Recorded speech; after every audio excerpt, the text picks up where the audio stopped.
안녕하세요. 요즘 부쩍 관심을 모으는 북한 개별 관광에 대해서 알려드리겠습니다. 북한이 코로나19 확산 우려에도 불구하고 금강산 관광 여행 상품 홍보에 나서고 있습니다.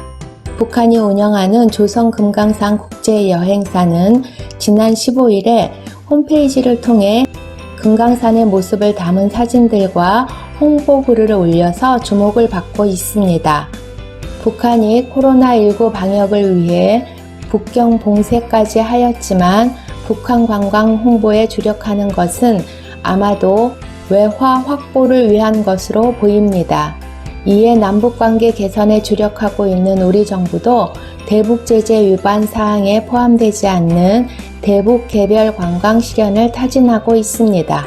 새로 임명된 이인영 통일부 장관도 금강산 개별 관광 추진에 확고한 의지를 보이는 가운데 대북 관광을 추진하고 있는 관계자에 따르면 북한 개별 관광은 개인 차원이 아닌 여행사 패키지 형식으로 이루어지고 기본적으로 중국과 같은 제3국을 거쳐 진행하게 된다고 하였습니다.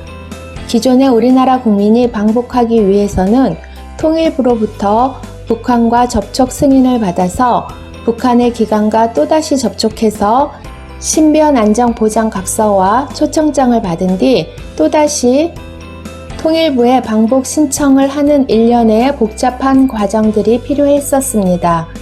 그러나 개별 관광이 시행되면 비자가 신변 안전 보장 각서와 초청장을 대신하게 되어서 별도의 접촉 승인 없이 중국 여행사를 통해 북한 관광 비자를 신청해서 관광할 수 있습니다. 여행을 하기 위한 비자 발급 등의 기간이 최소 21일 정도 소요되고 북한 현지 투어는 금강산 국제여행사 등 북한의 여행사가 진행하고 중국 여행사는 북한을 입국할 수 있게 도와주는 중간자 역할을 하게 되는 시스템입니다.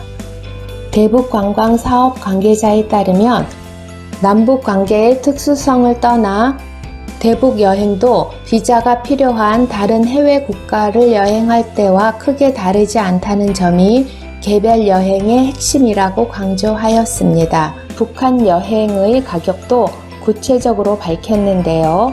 내국인 기준으로 약 30명 정도의 단체 패키지로 진행되고 4박 5일은 239만원 정도이고 5박 6일의 경우는 259만원 정도 된다고 하는데 다소 비용이 높기는 합니다. 그리고 항공편은 대한항공으로 인천에서 출발해서 중국 선양, 우리에게는 심양으로 더 알려져 있는 곳입니다.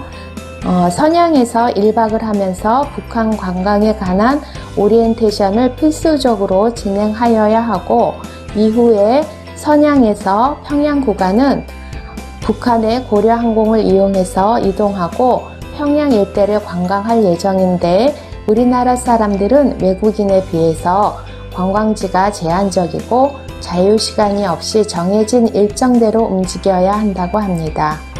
대북 관광 사업 업체에 따르면 북한 개별 관광이 보다 현실화되기 위해서는 고려항공의 심양과 평양 노선 운항 여부와 그리고 여행자 보험 설정 및 단수비자 발급에 관한 문제가 선제적으로 해결되어야 한다고도 했습니다. 지난 2008년에 중단되었던 금강산 관광 이후 새롭게 논의되고 있는 북한 개별 여행이 성사되어 북한의 평양 땅을 밟아보기를 개인적으로 기대해 봅니다. 감사합니다.